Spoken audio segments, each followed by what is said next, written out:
안녕하세요 형님들, 환자입니다. 자, 오늘 제가 이렇게 진지하게 좀 이야기를 좀 나눠보려고 이렇게 카메라 앞에 섰는데 형님들, 우리나라에서 가장 비싸고 프리미엄 그리고 럭셔리한 자동차 브랜드가 뭐예요? 이렇게 말하면은 과연 뭐가 있을까요? 현대? 기아? 뭐가 있을 것 같으세요? 자, 바로 제네시스. 오늘 주인공은 이 녀석 제네시스인데, 이 제네시스 EQ900이 아니라 제네시스 전체 브랜드를 통틀어서 오늘 제가 말씀드릴 거는 팩트. 오늘 제네시스를 사지 말아야 할 이유를 5가지로 압축해가지고 제가 한번 설명을 드릴 건데, 이거 잘 들으셔야 돼요. 약간 포르쉐 사지 말아야 할 이유에서 좀 어거지로 좀 이렇게 만들어낸 게 없지 않아 있는데, 이 녀석은 저는 팩트로 한번 후들겨 까보도록 하겠습니다.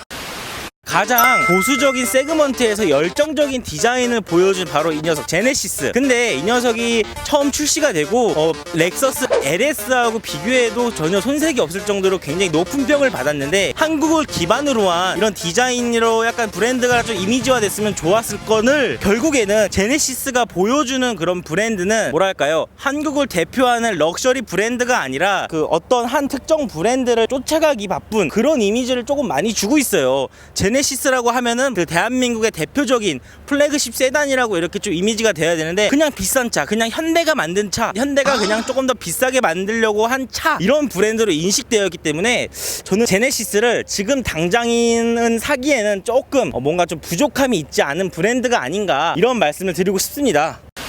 제네시스를 사지 말아야 될 두 번째 이유는 바로 이 녀석의 연비입니다. 자동차를 선택을 할 때 뭐 디자인, 브랜드, 가격 이런 것도 중요하지만 이 연비도 정말 빼놓을 수 없는 그 자동차 구입할 때 그거거든요. 근데 제네시스 브랜드 같은 경우에는 연비가 굉장히 나빠요. 그 이유는 차체가 좀 많이 무겁다 보니까, 크다 보니까 이런 이유도 있는데, 아니 명팔아, 너도 그 제네시스 오너였잖아. 근데 제네시스에 대한 연비가 굉장히 안 좋다고 너가 나한테 맨날 욕했잖아. 페라리 정도지, 솔직히 말해서. 아, 그 정도야 제네시스가? 아니 3, 4, 2 막 이렇게 나왔어요. 3, 4? 야, 그건 너가 운전 막 해서 그런 거 아니야? 근데 이 녀석도 진짜 막 시내에서 그냥 천천히 주행하는데도 불구하고 8을 못 넘겨요.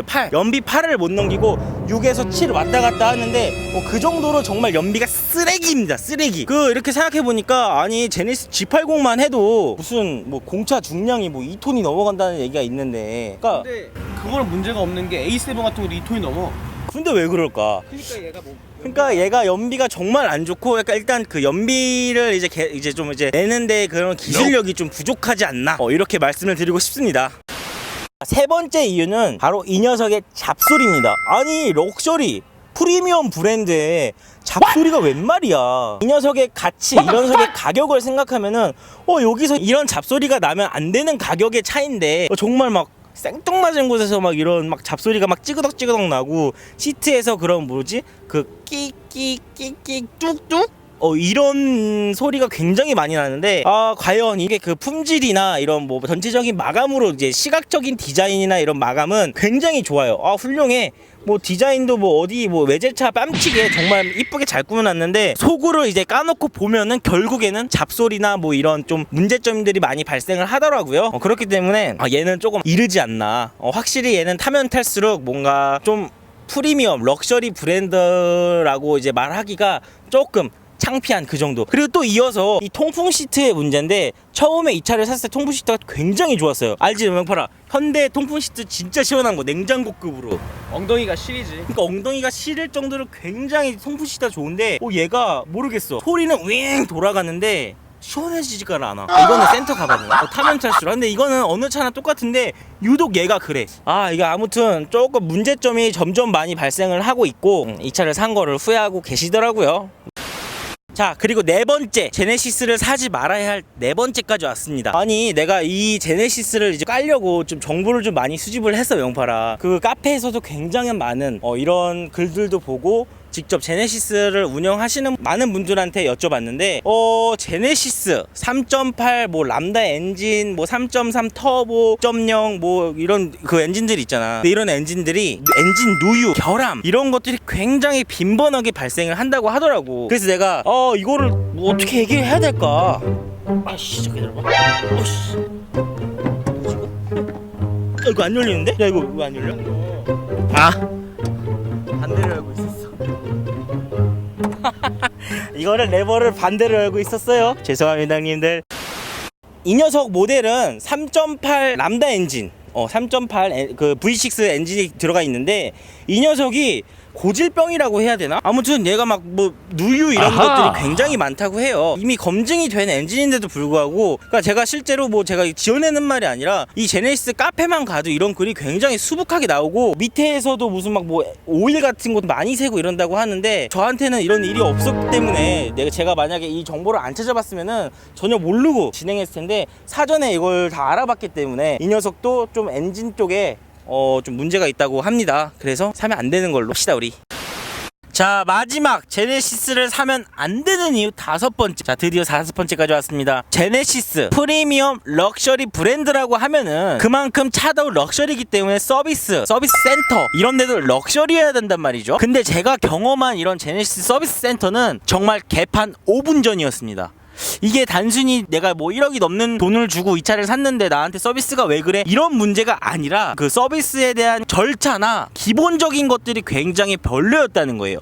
그러니까 제가 예를 하나 들어드릴게요. 제가 서비스 센터를 갔는데 뭐든지 이 차에 대한 뭐 어떤 부품을 뜯거나 교체를 하게 되면은 차주한테 먼저 연락을 해줘야 돼요? 안 해줘야 돼요? 해줘야죠. 그렇지, 해줘야 되지. 단순히 진짜 이 휠 하나 떼더라도 이 차주한테 미리 연락을 하고, 아 이게 문제가 있어서 이런 문제를 해결해야 될 것 같아서 이거를 좀 탈착을 해야 될 것 같습니다, 이렇게 선 보고 후 조치가 정상적인 거란 말이죠. 근데 얘네 제네시스 서비스 센터는 졸라 웃겨요. 뭔지 알아요? 문에서 막 이상한 막 잡소리가 찌그덕찌그덕 나더라고요. 그래서 이제 미리 연락을 하고 예약을 해서 차를 맡겼어. 일 보러 가야 된다 하니까 대차를 해줬어. 아 거기까지 좋아. 정말 좋았어요. 뭔가 좀 차도 해주고 내가 원하는 대로 다 해주시니까 너무 감사했죠. 아 역시 럭셔리 브랜드구나. 근데 2시간 뒤에 전화가 오더라고요. 아 고객님 그 도어 잡소리가 나는데 제가 봤을 때는 안 나가지고서는 일단 문짝을 떼고 뭐 스펀지 같은 거를 졸라게 덧붙여가지고 소리를 안 나게 했습니다, 이렇게 하길래 뭐라고요? 내가 이렇게 해서 내가 살짝 뭐 잘못 들은 건가 해가지고 그렇게 얘기를 했는데, 아니 도대체 뭐 차 문을 뜯든 뭐 어떤 거를 뜯든 어쨌든 차주한테 먼저 연락을 하고서는 이제 그 다음에 이제 작업이 들어가야 되는 거 아닌가요? 이러니까는 갑자기 연락하지 않았나요? 막 이런 식으로 얘기를 하는 거야. 너무 얼탱이가 없잖아. 그러니까 뭔 대한 문제점을 설명을 해준 것도 아니고 뭐라고 해야 되냐 진짜. 아니 얘네들이 저 기분이 나쁘잖아. 차주 허락도 없이 내 문짝을 막 뜯어? 모르겠어. 이것뿐만 아니라 그 다른 그 서비스 센터에서는 내 차에서 그 떡 먹다 걸려가지고 난리 난 적도 있었는데, 야 정말 가관이에요, 가관. 서비스 센터 그 제네시스 센터가 명파라 현대 그 블루엔즈랑 같이 있는 거 알지? 단독으로 있는 게 아니라. 그쵸. 그러니까 현대 마크 있고 그 밑에 조그맣게 그 제네시스 로고 하나 바꿔놓고서는 그냥 여기가 프리미엄 제네시스 서비스 센터입니다, 이렇게 얘기를 하는데, 어쨌든 프리미엄 그러니까 이해해요. 이해하지. 아무리 제네시스 고급 브랜드여도 우리나라에서 가장 많이 팔리는 차고 가장 이제 수요가 많은 차인데 단독적으로 센터 건립이 힘든다는 거 알아. 근데 그러면은 서비스 센터의 그 질, 절차 이런 거라도 좀 프리미엄답게 해놔야지. 이게 뭡니까? 아무튼 저는 진짜 그 이후로 제가 직접 원래 이제 센터로 차를 갖고 가는데 차 뭐 수리하고 뭐 이렇게 뭐 점검하는 걸 직접 봐요. 그래야지 좀 안심이 돼. 근데 그 일이 있던 이후로 저는 이거 다 딜리버리 불러요. 가서 내가 화나고 막 그 보고 이러고 질색이에요, 질색. 그렇기 때문에 서비스 센터 정말 개선해야 됩니다. 뭐 지금 어떻게 됐는지 몰라. 안 간지 뭐 1년이 됐으니까. 근데 진짜 내가 봤을 때는 그 카페나 이런 글을 봤을 때 아직도 안 고쳐졌어. 자, 오늘 이렇게 제네시스를 사면 안 되는 이유 5가지를 팩트 리뷰를 한번 해봤는데 이게 어떤 사람한테는 공감이 될 수가 있고 어떤 사람한테는 좀 반대가 되는 말일 수도 있는데, 제가 이 녀석을 타고 다니면서 좀 느낀 것들, 경험한 것들을 위주로 좀 말씀을 드린 거고, 저는 이렇게 생각해요. 이 제네시스라는 브랜드 아무래도 현대에서 파생된 고급 브랜드이다 보니까 아직까진 현대자동차라는 이미지가 굉장히 강해. 근데 이 녀석이 도요타의 렉서스처럼, 야 누가 렉서스 보고선 도요타 고급 브랜드 안 한단 말이죠. 그러니까 제네시스도 언젠가는 좀 자기만의 색깔, 좀 외국 색채가 지금 굉장히 강렬해요. 왜냐면 제네시스만의 이런 색깔들이 좀 부족한 편이에요. 그러니까 얘 녀석이 지금 쫓아가고 있는 거는 외국의 색채를 쫓아가는 거지, 대한민국의 뭐 자동차 프리미엄 자동차 브랜드라고 이렇게 얘기를 안 한단 말이죠. 그러니까 제가 이런 영상도 만드는 이유가, 앞으로 제네시스가 뭐 샤넬, 구찌, 프라다 이런 그 명품 브랜드처럼 대한민국의 자동차를 대표하는 그런 브랜드가 되기를 바라는 마음에서 이런 영상을 한번 찍어봤는데, 자 어떻게 보셨는지 모르겠지만 저는 이 녀석 굉장히 만족스러워요. 승차감이 조금 좀 이렇게 물렁물렁한 것도 없지 않아 있고, 좀 안 좋은 점도 있고 좋은 점도 있어요. 이게 근데 사람마다 느끼는 점이 다르기 때문에 제 말에 공감이 안 가시는 분들도 굉장히 많을 거란 말이죠. 그럼 욕을 할 거예요. 그래요.